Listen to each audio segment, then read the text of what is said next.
Pocos días antes de su llamamiento, un águila pájaro que no se había visto aún en Rodas se paró sobre el techo de su casa y la víspera del día en que recibió el permiso de volver, cuando cambiaba de ropa, su túnica le pareció que estaba en llamas.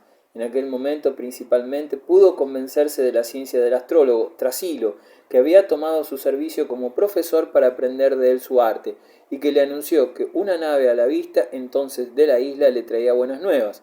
Pocos momentos antes, paseando juntos, cansado Tiberio de sus vanas predicciones, había tenido el designio de arrojarle al mar para castigar al impostor y al confidente de peligrosos secretos. 15.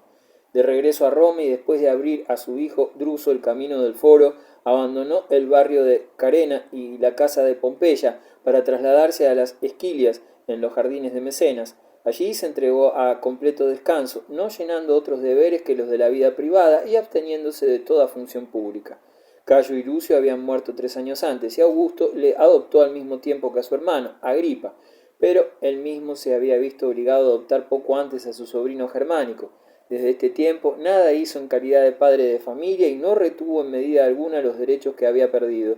No hizo ninguna donación, ninguna manumisión y no recibió ya legados ni herencias, sino a título de peculio. Sin embargo, nada se olvidó de lo que podía hacerle más importante, sobre todo desde que, por el alejamiento de Agripa, estuvo seguro de que la esperanza de sucesión le quedaba solo a él. 16. Diéronle otra vez por 5 años el poder tribunicio y recibió el encargo de pacificar la Germania. Los embajadores de los partos, después de haber obtenido audiencia de Augusto en Roma, recibieron orden de ir a ver a Tiberio en su provincia. A la noticia de la sublevación de Iliria, pasó a este país y emprendió con 15 legiones e igual número de tropas auxiliares aquella guerra nueva, la más terrible de todas las extranjeras desde la de los cartagineses, en medio de innumerables dificultades y de espantosa penuria de víveres. Aunque no cesaban de llamarle, obstinóse en no volver, temeroso de que el enemigo constantemente sobre él y enardecido ya con algunas ventajas convirtiese en derrota su voluntaria retirada. Buena recompensa recibió su perseverancia, puesto que sometió y redujo a la obediencia toda la Iliria, es decir, todo el país situado entre Italia y el reino de Nórica, la Tracia y la Macedonia, desde el Danubio hasta el Golfo Adriático. 17. La oportunidad de este triunfo llevó al colmo su gloria, porque por el mismo tiempo pereció en Germania con 3 legiones Quintilio Varo, y no se dudó que los germanos vencedores se hubiesen unido a los de Panonia si no hubiese sido sometida la Iliria antes de este desastre. Decretóse el triunfo para Tiberio, añadiendo brillantes y numerosas distinciones. Algunos senadores opinaron llamarle Panónico, otros Invencible, algunos Piadoso. Pero Augusto impidió que se le diese ninguno de estos nombres, diciendo que podía contentarse con el que le dejaría después de su muerte. Tiberio aplazó espontáneamente su triunfo a causa del dolor que había producido en Roma la derrota de Varo. Sin embargo, entró en la ciudad con la pretexta y la corona de laurel, subió a un tribunal que se le había alzado en el campo de Marte y se sentó con Augusto entre los 2 cónsules, estando presente y de pie el Senado.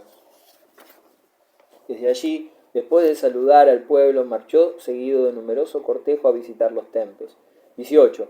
Volvió al año siguiente a Germania y habiéndose convencido de que la derrota de Varo no había tenido otra causa que la negligencia y temeridad de este general, nada hizo sin la opinión de su consejo, y en tanto que en otra campaña nunca había consultado a nadie, por primera vez entendió con varias personas sobre sus planes de campaña. Redobló también la atención y vigilancia, dispuesto a pasar el Rin. Determinó por sí mismo la clase y peso de los bagajes y colocado en la orilla del río no permitió el paso hasta después de haberse asegurado, comprobando la carga de los carros, que no llevaban más que lo necesario o lo autorizado.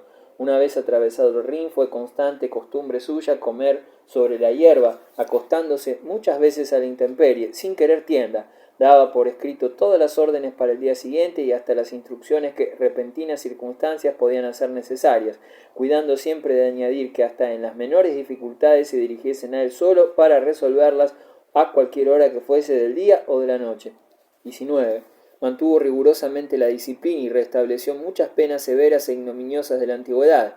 Impuso nota de infamia a un jefe de legión por haber permitido a algunos soldados que fuesen a cazar con un liberto suyo al otro lado del río, aunque, como general, concedía muy poco a la fortuna y la casualidad, libraba batalla confiadamente cuando en sus veladas se apagaba espontáneamente la luz, presagio que en la guerra nunca había engañado ni a él ni a sus mayores.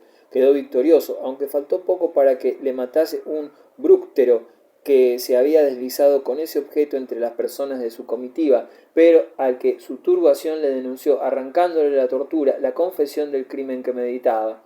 20. De regreso a Germania, donde permaneció 2 años, celebró el triunfo que había aplazado. Detrás de él marchaban sus legados, para los cuales había obtenido las insignias del triunfo. Antes de subir al Capitolio, bajó de su carro y abrazó las rodillas de su padre, que presidía aquella solemnidad. Estableció en Rávena y colmó de magníficos regalos a un jefe panoño, llamado Batón, que un día le dejó escapar de un desfiladero en que estaba encerrado con sus legiones. Hizo servir al pueblo una comida en 1000 mesas y repartir a los convidados 300 sestercios por cabeza. Dedicó un templo a la Concordia y otro a Castor y Pollux, en nombre de su hermano y en el suyo, con el producto de los despojos del enemigo. 21. Poco tiempo después, una ley dada por los cónsules le confió la administración de las provincias en unión con Augusto, y el cuidado de hacer el censo, y cerrado el ilustro, marchó a Iliria. Llamáronle inmediatamente y encontró a Augusto ya muy débil, pero respirando aún, y permaneció encerrado con él un día entero. Sé que se cree comúnmente que cuando salió Tiberio, después de aquella conferencia secreta, los esclavos del servicio oyeron exclamar a Augusto: «Desgraciado pueblo romano, que va a ser presa de tan lentas mandíbulas». Tampoco ignoro lo que han escrito algunos autores, a saber, que Augusto censuraba públicamente y sin miramiento la rudeza de sus costumbres, hasta el punto de interrumpir en cuanto le veía parecer toda conversación libre y alegre, que al adoptarle se dio a las incesantes instancias de su esposa, en fin, que en esta preferencia entró cierto cálculo de amor propio, y que había querido hacerse deplorar al elegir tal sucesor. Pero nunca se me persuadirá de que un príncipe tan prudente y reflexivo hiciese nada con ligereza en asuntos de tanta importancia. Antes creo que, después de haber pesado los vicios y virtudes de Tiberio, parecióle que lo bueno preponderaba, y lo creo tanto más cuanto que juro en plena asamblea haberle adoptado por el bien de la república, y que en sus cartas le alaba sin cesar como consumado general y como el único apoyo del pueblo romano. Como prueba citaré algunos pasajes. Adiós, mi muy querido Tiberio, consigue triunfos para mí y para nuestros compañeros de armas. Juro por mi fortuna que eres el más amado de los hombres, el más valiente de los guerreros y el más prudente general. Adiós.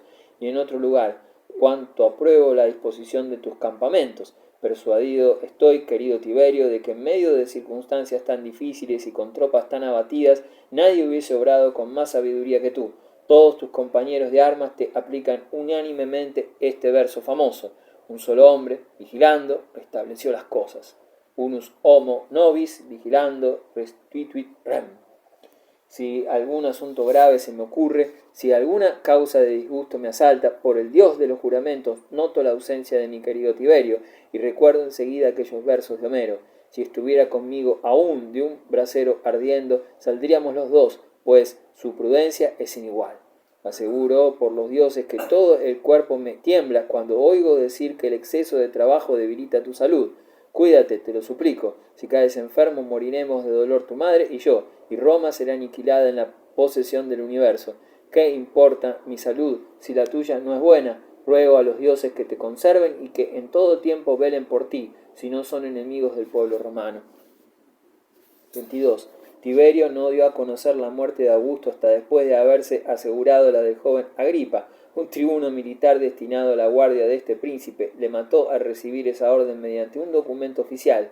Ignórase si Augusto firmó esta orden al morir, para evitar las turbulencias que podían sobrevenir después de él, o si Livia la había dado en nombre de Augusto, y si en este caso fue por consejo de Tiberio, o sin saberlo él. En todo caso, cuando el tribuno vino a decirle que había hecho lo que le mandaron, contestó que nada había mandado y que daría cuenta de su conducta al Senado. Mas por lo pronto quiso librarse de la indignación pública y no se habló más del asunto. 23. En virtud del derecho que le daba el poder tribunicio, convocó al Senado y, habiendo comenzado un discurso, se detuvo de pronto, como ahogado por los sollozos y vencido por el dolor. Hubiese querido, decía, perder la vida al mismo tiempo que la voz, y entregó su manuscrito a su hijo Druso para que terminase la lectura. Enseguida trajeron el testamento de Augusto, no permitiendo acercarse de los que lo habían firmado más que los senadores y comprobando los demás su firma fuera del Senado. Un liberto leyó el testamento que comenzaba así: habiéndome arrebatado la adversa fortuna a mis hijos Cayo y Lucio, nombro a Tiberio César mi heredero por una mitad más el sexto. Este preámbulo confirmó la opinión de que le nombraba sucesor más por necesidad que por gusto, cuando no se abstenía de decirlo. 24. Aunque Tiberio no hubiese vacilado un momento en apoderarse del mando y ejercerlo, aunque tenía ya en derredor suyo, con numerosa guardia, el aparato de la soberanía y de la fuerza, no dejó de rehusarlo largo tiempo con impudentísima comedia, contestando a las insistencias de sus amigos que no sabían qué monstruo era el imperio, y manteniendo en suspenso, por medio de respuestas ambiguas y artificiosa vacilación al Senado suplicante y consternado. Algunos perdieron la paciencia y un senador exclamó entre la multitud: «que acepte o desista». Otro le dijo cara a cara que era costumbre esperar mucho tiempo para hacer lo prometido, pero que él empleaba mucho tiempo para prometer lo que había hecho. Al fin aceptó el mando como obligado, deplorando la miserable y onerosa servidumbre que le imponían y reservándose como condición la esperanza de dimitir algún día. He aquí sus propias palabras: «esperaré el momento en que juzguéis equitativo conceder algún descanso a mi vejez». 25.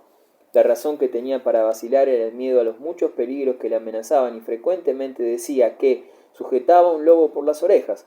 Un esclavo de Agripa llamado Clemente había reunido fuerzas bastante considerables para vengar a su amo.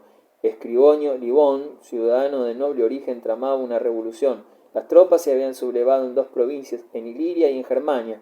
Los dos ejércitos proclamaban pretensiones exorbitantes y numerosas, queriendo ante todo tener igual paga que los pretorianos. Los soldados de Germania se negaban a reconocer un príncipe que no habían elegido y hostigaban a su jefe germánico para que se apoderase del mando, cosa que rehusó con firmeza. Tiberio, que sentía mucho temor hacia todo lo que venía de este lado, pidió a los senadores que le concedieran en el gobierno la parte que les agradase, diciendo que no era posible soportar uno solo todo el peso, ni prescindir del concurso de uno o más colegas. Fingió también estar enfermo, para que Germánico esperase con más paciencia una sucesión próxima, o, al menos, la asociación en la soberanía. Sin embargo, apaciguáronse las sediciones, y Clemente, tomado a traición, cayó en su poder. En cuanto a Libón, no queriendo Tiberio comenzar su reinado con rigores, esperó 2 años para acusarle ante el Senado.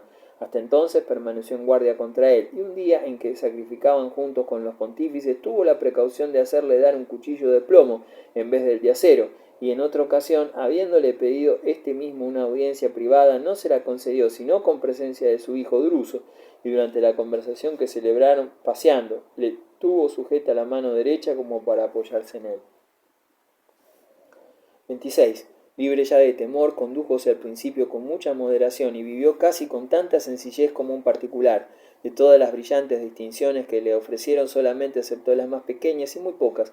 Habiendo coincidido el aniversario de su nacimiento con los juegos plebeyos del circo, consintió con dificultad que se añadiesen en honor suyo a las ceremonias acostumbradas un carro de 2 caballos. Prohibió que le consagrasen templos sacerdotes, flámines, y hasta que le erigiesen estatuas sin su expreso consentimiento, y además impuso la condición de que no habían de colocarlas entre las de los dioses, sino emplearlas sencillamente como adorno. Prohibió que se jurase por sus actos y dar al mes de septiembre el nombre de Tiberio, y al de octubre el de Livio. Rehusó también el título de emperador y el dictador de padre y el dictado de padre de la patria, así como la corona cívica con que querían adornar el vestíbulo de su palacio. Ni siquiera tomó el nombre de Augusto, que le correspondía por herencia, a no ser en las cartas de los príncipes y soberanos.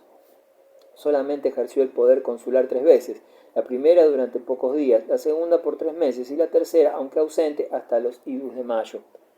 27. Tanta repugnancia mostró por la adulación que nunca consintió que ningún senador marchase al lado de su litera para saludarle o para hablarle de negocios. Un consular que le pedía perdón quiso abrazarle las rodillas y con tanta precipitación retrocedió que cayó de espaldas. Si en conversación o en un discurso público decían de él cosas demasiado lisonjeras, enseguida interrumpía al que hablaba, le reprendía y le obligaba a cambiar sus expresiones. Habiéndole llamado uno Dominus, le exhortó para que no le hiciese aquella ofensa. Otro, al hablar de sus ocupaciones, le dio el epíteto de sagradas y le obligó a sustituir la palabra por la de laboriosas. Y otro dijo que se había presentado al Senado por su orden y le obligó a decir por su consejo.